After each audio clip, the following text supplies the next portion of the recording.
Hello বন্ধুরা, welcome to my YouTube channel রাখির কিচেনে সবাইকে স্বাগত জানিয়ে আজকের দারুণ একটা রেসিপি শেয়ার করতে চলেছি। তো বন্ধুরা, আজকের রেসিপি সিমের ভর্তা।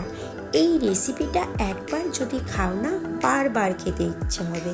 হ্যাঁ, আমি এখানে নিয়েছিলাম 300 গ্রাম মতো সিম, আর সিমটাকে ভালো করে ধুয়ে দু সাইডের আঁশটাকে আমি কিন্তু ছাড়িয়ে নিয়েছিলাম। তো আঁশটা ছাড়ানো হয়ে গেছিলো, আর এটাকে আমি সেদ্ধ করে নেব।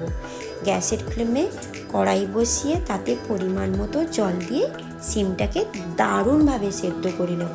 সিমটাকে কিন্তু ভালো করে সেদ্ধ করতে হবে। বন্ধুরা, এই রেসিপির পুরো ভিডিওটা কিন্তু দেখবেন। আমি একটু অন্য রকমের রেসিপি আজকে বানিয়েছিলাম, খেতে কিন্তু অসাধারণ ছিল। আর অবশ্যই আপনারাও এইভাবে বানালে খেতে কিন্তু দারুণ হবে, আমি কথা দিচ্ছি। তো পরিমাণ মতো লবণ দিয়ে আমি সিমটাকে সেদ্ধ করে নিয়েছি। তো দেখুন কিভাবে সেদ্ধ হয়েছে, খুবই সুন্দরভাবে সেদ্ধ হয়ে গেছে। এরপরে সিমগুলোকে আমি জল ঝরিয়ে নেব। সিমগুলো খুবই ভালো করে জল ঝরিয়ে নিতে হবে। চাইলে সিমটা ঠান্ডা হয়ে গেলে হাত দিয়ে চেপে চেপে জলটাকে ঝরিয়ে নিতে হবে, কারণ সিমটার ভেতরে জল থেকে গেলে প্যাচে লাগবে, খেতে ভালো লাগবে না। তো দেখুন বন্ধুরা, আমি এখানে কি নিয়েছি, ঘরে থাকা সাধারণ কয়েকটি উপকরণ নিয়েছি। টমেটো কুচানো, বেশ অনেকটা পেঁয়াজ নিয়েছি, আর নিয়েছি আদা বাটা, রসুন বাটা, আর চেরা কাঁচা লঙ্কা। এদিকে আমি কি করব, গ্যাসের ফ্লেমে কড়াই বসিয়ে পরিমাণ মতো অয়েল দিয়ে কয়েকটা বড়ি আমি ভেজে নেব। বড়ি তো সাধারণত সবার বাড়িতে থাকে, তাই না? তো বড়িগুলো ভাজা হয়ে গেলে এগুলোকে আমি তুলে নেব। আর ওই তেলে আমি কি করব, উপকরণটা তৈরি করব। দিয়ে দেব আমি কয়েকটা শুকনো লঙ্কা, আর দেব 1 চামচ গোটা জিরে, আর দেব 1 চামচ 5 ফোড়ন। এরপরে দিয়ে দেব রসুন বাটা, আর দেব আদা বাটা।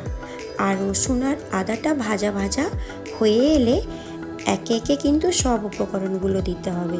এরপরে দিয়ে দেব আমি চেরা কাঁচা লঙ্কা।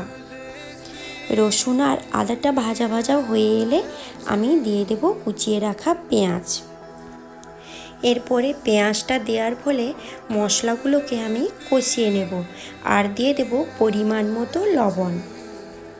তো পেঁয়াজটা কষানো হয়ে এলে আমি দিয়েছি পরিমাণ মতো লবণ, আর আমি দিয়ে দেব জিরে গুঁড়ো 1 চামচ, আর দিয়ে দেব কাশ্মীরি লঙ্কার গুঁড়ো 1 চামচ, আর দিয়ে দেব লাল লঙ্কার গুঁড়ো 1 চামচ, আর দেব হলুদ গুঁড়ো 1 চামচ।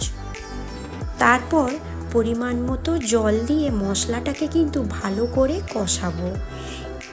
ওদিকে আমি সিমটা জল ঝরাতে দিয়েছিলাম, জলটাও ভালোভাবে ঝরিয়ে গেছে, আর সিমটাও ঠান্ডা হয়ে গেছে, আর মশলাটাও আমার কষানো হয়ে এসছে। এরপরে আমি কি করব, সিমগুলোকে ভালো করে মাখিয়ে নেব।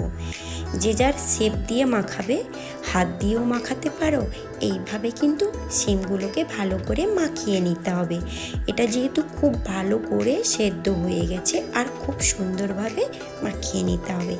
এরপরে ওই কষানো মশলাটা কিন্তু আমার দারুণভাবে কষানো হয়ে গেছে, তাতে আমি এই সিম মাখানোটা অ্যাড করব।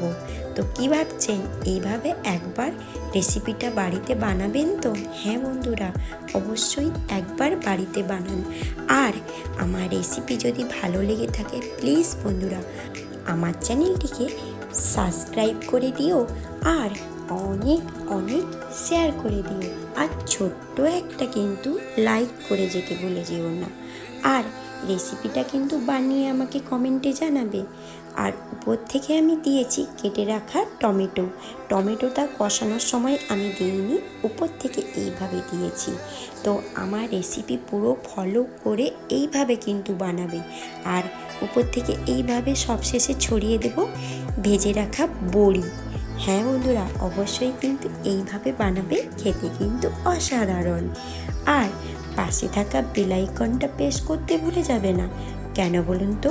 আমি যখনই নতুন নতুন ভিডিও আনবো, তখনই আপনাদের কাছে নোটিফিকেশান চলে যাবে। এইভাবে গরম ভাতের সঙ্গে গরম গরম সিমের ভর্তা কার না ভালো লাগে, তাই না? হ্যাঁ বন্ধুরা, এইভাবে কিন্তু সিমের ভর্তা বানিয়েই দেখো।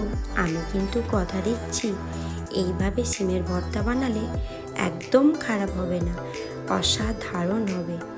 তো অবশ্যই আমার রেসিপি যদি খারাপ লেগে থাকে আমাকে কিন্তু কমেন্টে জানাবে। রেসিপিটা বানিয়ে খারাপ যদি হয় আমাকে জানিও, আর ভালো যদি হয় তাহলেও আমাকে জানিও। আজকের মতো এই পর্যন্ত, কাল আবার কোনো নতুন ভিডিও নিয়ে চলে আসবো। ততক্ষণ আপনারা ভালো থাকুন, সুস্থ থাকুন।